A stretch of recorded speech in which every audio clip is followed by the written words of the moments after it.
Hey everyone, this is Nick with Respect the Run, and I want to welcome you to the MIO Alpha heart rate monitor review. I'm going to share with you this little product that I bought a little while back. Before I get into talking about the watch, first share with you a little information on MIO itself, the company. MIO got started in 1999.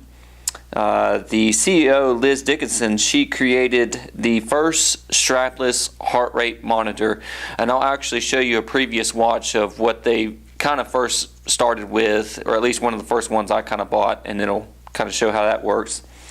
I got first introduced to MIO in 2007, and I bought one of their products back then and have been kind of doing so ever since then. I've had 4 previous MIO products besides this watch here, and I'll show 2 of them that I still got on me now so you can kind of see an example on there.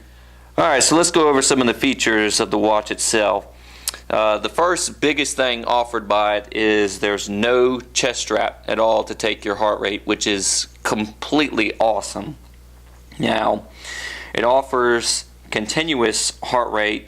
And note that previous models from MIO did not actually do this unless they gave you a strap with it as well. You had a couple of sensors that were on there that you put your fingers on and it took your heart rate, but that did not offer you a continuous. And I'll show you on the previous model how that kind of worked there. Now, the way that it does this with this one is they actually have what's called optical sensing. It's a light that shows underneath the watch and it gets shown onto your skin, and that helps measure the blood flow through the capillaries. I probably slaughtered that word there, I'm sorry. Which helps measure your heart rate. It's the same technology that's kind of used in hospitals as well. Now, obviously, if you're going out there running, cycling, whatever with this, there's going to be a lot of motion going on. Now, they also built in an accelerometer which helps compensate for any signal disturbances generated by motion that's on there. The watch itself is very comfortable. What they did was make a soft strap, double injected silicone, which is very nice. It's very comfortable to me. The design of it is very user friendly. They only put 2 buttons on there, so real simple basic features. It's not a thing where you need to play with for a couple of days trying to figure out what in the world's going on.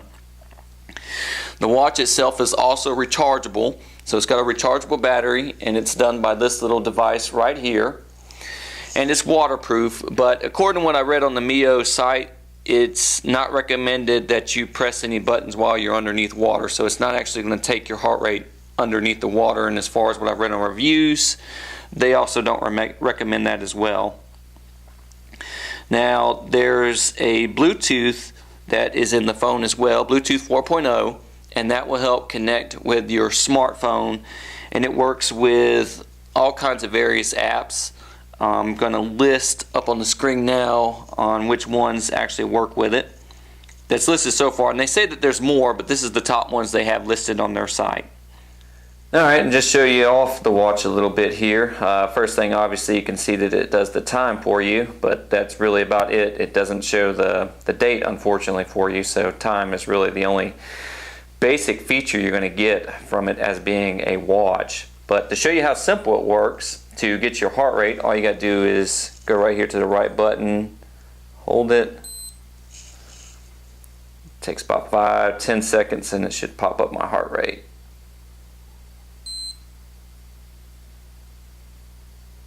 Poof, and there it is. To go into another mode, we can go into what's called exercise mode. I'll press the button again. Hang on, there we go. This also starts a stopwatch as well. Alright, you notice the blinking light going on here. It's going to do that continuously.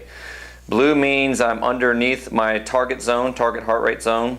If I go into my target zone, it's going to start blinking green. It also won't make that beeping noise anymore either. And if I go above my target zone, it'll start blinking red, and it'll also start making the beeping noise as well. So beeping's not good, green is good. With silence, you're good to go. And let's pause it.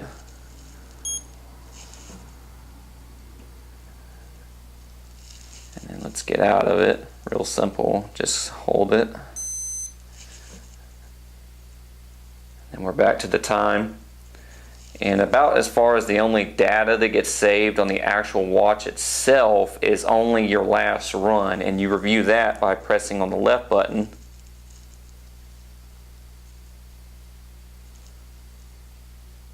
No, don't hold. There we go. Last run. Shows that we did 43 seconds. Press the button again. It shows the average heart rate zone. And in the zone, which unfortunately I weren't green at all that time, so. And then back to the time. Alright, to kind of see what's going on underneath the watch, this is the technology that's right here. And if I was to click it on without me doing anything, there's those green lights right there. That's what's getting shined onto your skin. And that's how it's picking up your heart rate. These little buttons right here, this is what connects to, well, I wouldn't call them buttons, the little magnets there that connect to help charge your phone. Alright, two previous MIO products that I've got. One I still currently use basically every single day. First one is my pedometer that's right here. Sadly, this used to be where you could get a lot of information saved on the computer, but since they no longer have the site for it, now it just kind of saves the last 7 days on the actual device itself here. This thing has taken a beating, as you can tell, my poor little screen right here. It's in my pocket every day when I go to work. If any of y'all, when you see me upload my runs and it says pedometer steps, this is where I'm getting my step information, is from here.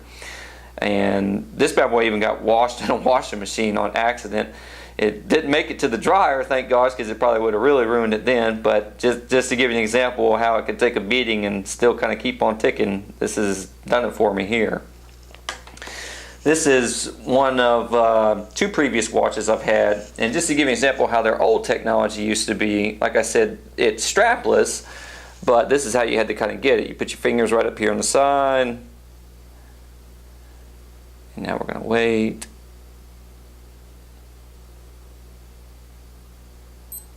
There we go. So it was kind of on the spot heart rate, but not continuous. There's obviously no censoring going on here on the bottom. But this one actually came with a strap as well here, so that way you could get it continuous here. And this actually wasn't too bad of a strap on here. But the worst thing about with straps, folks, is over time they get uncomfortable, and obviously they are prone to chafing as well. So you're going to get a nice little red rash going on a little bit, which isn't very good. Alright, let's wrap this video up with pros and cons for the watch. First thing, it's a strapless heart rate monitor.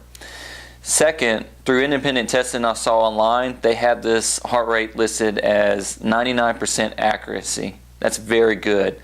Third, it's comfortable to wear.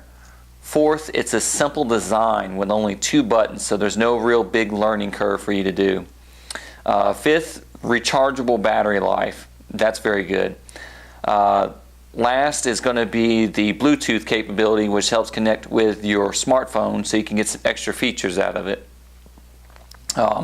Talking cons now though.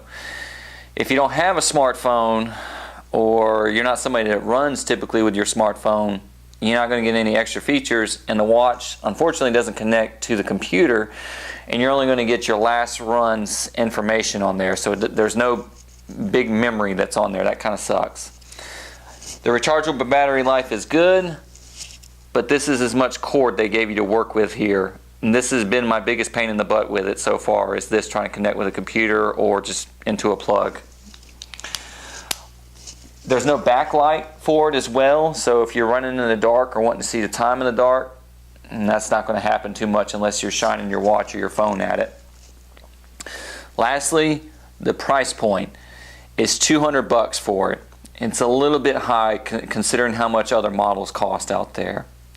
But I want you to really consider looking at this heart rate monitor if you get interested in looking one. I'm not going out there telling you you need to go buy this watch. What I want you to do is, if you consider getting a heart rate monitor, this is the one you need to go look at. Hope you enjoyed. If you got any questions or whatnot, just feel free to hit me up on the comments on here or on the Facebook page. Thanks and have a good one.